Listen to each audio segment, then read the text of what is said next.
एक राजा जिसने भारत के डेक्कन को सिर्फ लड़कर नहीं बल्कि दोबारा एक साथ बनाया, जिसे हम हिस्ट्री में एज किंग ऑफ किंग्स या सेवियर ऑफ द डेक्कन बोलते हैं, गौतमीपुत्र सतकर्णी।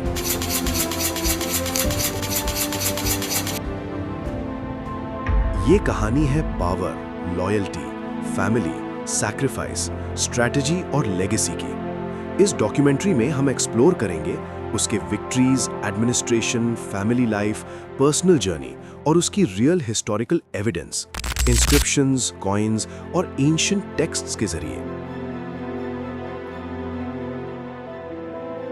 सबसे पहला सवाल, क्या ये राजा सच में था या सिर्फ एक मिथ? इतिहास में कई कहानियां होती हैं, लेकिन सच वही होता है जिसके पास प्रूफ हो। Coins with his name. Satavahana period के कॉइन्स मिले हैं जिन पर साफ लिखा है गौतमीपुत्र सातकर्णी। ये कोई कहानी नहीं, ये रॉ मटेरियल एविडेंस है। नासिक प्रशस्ति इंस्क्रिप्शन। नासिक की गुफाओं में एक इंस्क्रिप्शन मिलता है जो खुद उनकी मां गौतमी बालश्री ने लिखवाया था। ब्रह्मी स्क्रिप्ट में लिखा ये इंस्क्रिप्शन एक प्राइमरी सोर्स है, यानी फर्स्ट हैंड हिस्टोरिकल प्रूफ। पुराणिक रेफरेंसेस। विष्णु पुराना और भागवता पुराना जैसे ग्रंथों में भी सतवाहना किंग्स का उल्लेख मिलता है। ये जीनियोलॉजिकल कंफर्मेशन देता है।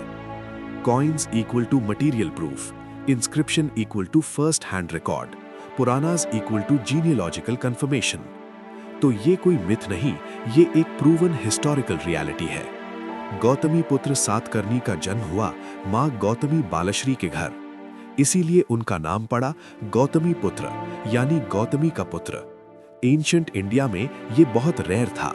अधिकतर राजा अपने पिता के नाम से पहचाने जाते थे, लेकिन यहाँ माँ का नाम प्रोमिनेंटली यूज होना ये दिखाता है उस फैमिली का रिस्पेक्ट और उस समय की सोशल स्ट्रक्चर। गौतमी बालश्री, एक स्ट्रॉन्ग, पॉलिटिकली इन्फ्लुएंशियल वुमन। उन्होंने नासिक इंस्क्रिप्शन कमीशन करवाया, और सिर्फ माँ ही नहीं बल्कि एक गार्डियन और पावर इन्फ्लुएंसर भी थी। Satakarni first probable. उनके पिता के बारे में लिमिटेड रिकॉर्ड्स मिलते हैं। कुछ हिस्टोरियंस उन्हें अर्ली सतवाहना किंग मानते हैं। ये यूनिक मिक्स एक मदर सेंट्रिक आइडेंटिटी को दर्शाता है, जो सतवाहना लिनिएज को बाकी डायनेस्टीज से अलग बनाता है। गौतमीपुत्र सातकर्णी का बचपन शांति में नहीं बल्कि संघर्ष में बीता। पॉलिटिकल इंस्टेबिलिटी, फॉरेन इन्वेजन्स और डाइवर्स इंडियन कल्चर। हिस्टोरियंस मानते हैं कि उनकी मां ने उन्हें सिखाया state craft, military strategy, diplomatic negotiation, religious harmony. उनके इंस्क्रिप्शंस और पॉलिसीज से पता चलता है संकट में भी साहस, असाधारण रणनीति, सभी धर्मों का सम्मान, मजबूत नैतिक मूल्य। उनकी पर्सनल डायरी नहीं मिली, लेकिन उनके डिसीजंस और विक्ट्रीज उनकी पर्सनैलिटी को क्लियरली रिफ्लेक्ट करते हैं। जब गौतमीपुत्र सातकर्णी ने थ्रोन संभाला, तब डेक्कन और वेस्टर्न इंडिया पर फॉरेन इन्वेडर्स का दबाव था। सकाज, पहलवाज और Yavanas. Strategic vision, army restructuring, Gujarat और मालवा में intelligence network, border fortifications, diplomatic treaties. लेकिन उन्होंने वेट नहीं किया, उन्होंने प्रोएक्टिव कैंपेन शुरू किए। यही फर्क था एक सामान्य राजा और एक महान लीडर में। अब बैटलफील्ड को रिवाइंड करते हैं। Battle versus Nahapana. Western Kshatrapa ruler Nahapana के खिलाफ युद्ध। एविडेंस क्या है? नासिक में मिले कॉइन्स, जहां उनके कॉइन्स नहापना के कॉइन्स पर ओवरस्ट्राइक किए गए हैं। इंपैक्ट, पावर असर्शन, एनिमी को clear message, border consolidation. Defeating Yavanas and Pahlavas. Nashik inscription में साफ लिखा है कि उन्होंने यवना और पहलवा इन्फ्लुएंस को खत्म किया, मतलब मल्टी फ्रंट वॉर और हर जगह विक्ट्री। मिलिट्री टैक्टिक्स, पहाड़ी इलाकों में गुरिल्ला वॉरफेयर, मैदानों में हैवी इन्फेंट्री, फोर्ट्स पर स्ट्रेटेजिक सीजेस, कॉइन्स के जरिए साइकोलॉजिकल वॉर। ये सिर्फ युद्ध नहीं थे, ये स्ट्रैटेजी का मास्टरपीस था। एक महान विजेता सिर्फ युद्ध जीतने से नहीं बल्कि शासन चलाने से पहचाना जाता है।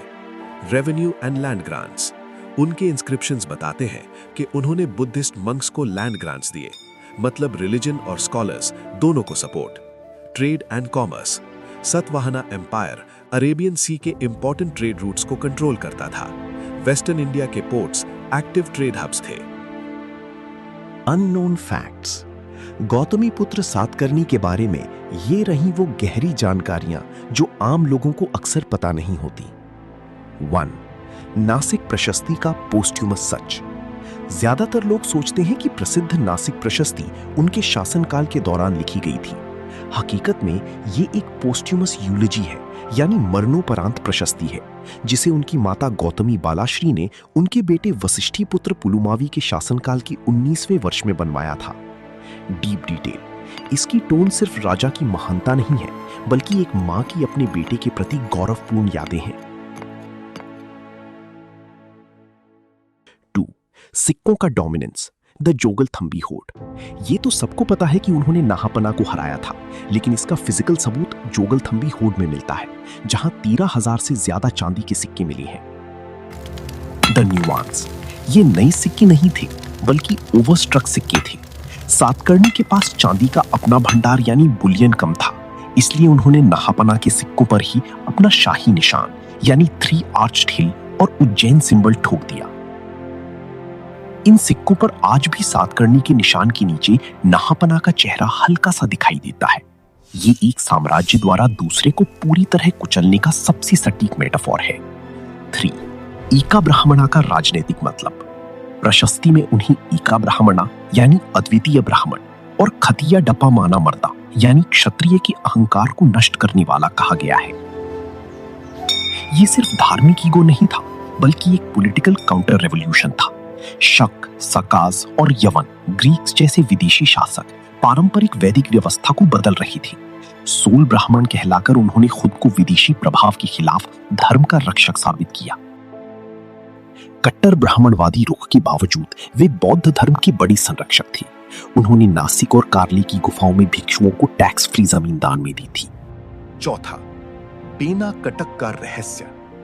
अपने शासन के 18वें साल में उन्होंने एक विजयी शिविर से आदेश जारी किया था, जिसका नाम था बेना कटक, द मिस्ट्री।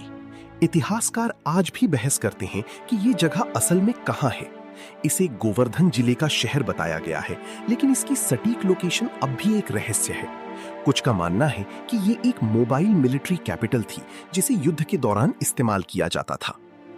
5. ट्री समुद्र तोया पीता वाहना। प्रशस्ति में उनके घोड़ों को 3 समुद्रों का पानी पीने वाला बताया गया है। The hidden fact. हालांकि उस समय सातवाहनों की बड़ी नौसेना यानी नेवी का सीधा रिकॉर्ड नहीं मिलता, लेकिन ये मुहावरा बताता है कि उनकी लॉजिस्टिक्स और इन्फ्लुएंस पूरे प्रायद्वीप यानी पेनिनसुला में फैली थी। ये उन्हें उस दौर का कॉन्टिनेंटल पावर बनाता है। 6. शारीरिक वर्णन यानी विजुअल ब्लूप्रिंट। इतिहास के कई राजाओं की सूरत का हमें अंदाजा नहीं होता, लेकिन नासिक शिलालेख उनका एक साहित्यिक चित्र यानी पोर्ट्रेट देता है। उन्हें नागराज की तरह लंबी और सुंदर भुजाओं वाला, बिना दाग के कमल जैसा चेहरा और जंगली हाथी जैसी चाल वाला बताया गया है। महान सम्राट, एक ऐसा नाम जिसने इतिहास में अपनी शक्ति, न्याय और करेज से अमिट छाप छोड़ी। उनकी मृत्यु का एग्जैक्ट रीजन आज भी हिस्ट्री में क्लियरली मेंशन नहीं है, लेकिन हिस्टोरियंस मानते हैं कि उन्होंने अपने जीवन का अंत शांति से, नेचुरल कॉजेस के साथ किया। उन्होंने केवल एक एम्पायर नहीं बनाया, बल्कि एक स्ट्रॉन्ग आइडेंटिटी दी, सतवाहना प्राइड की। उनकी मदर ने उनके बारे में लिखा कि वो एक आइडियल किंग थे, जो धर्म, जस्टिस और पीपल की प्रोटेक्शन के लिए हमेशा खड़े रहे। ना सिर्फ जीत, बल्कि रिस्पेक्ट, एडमिरेशन और एक ऐसा नाम जो आज भी हिस्ट्री में प्राइड के साथ लिया जाता है। गौतमी पुत्र सातकर्णी एक राजा नहीं, एक इंस्पिरेशन।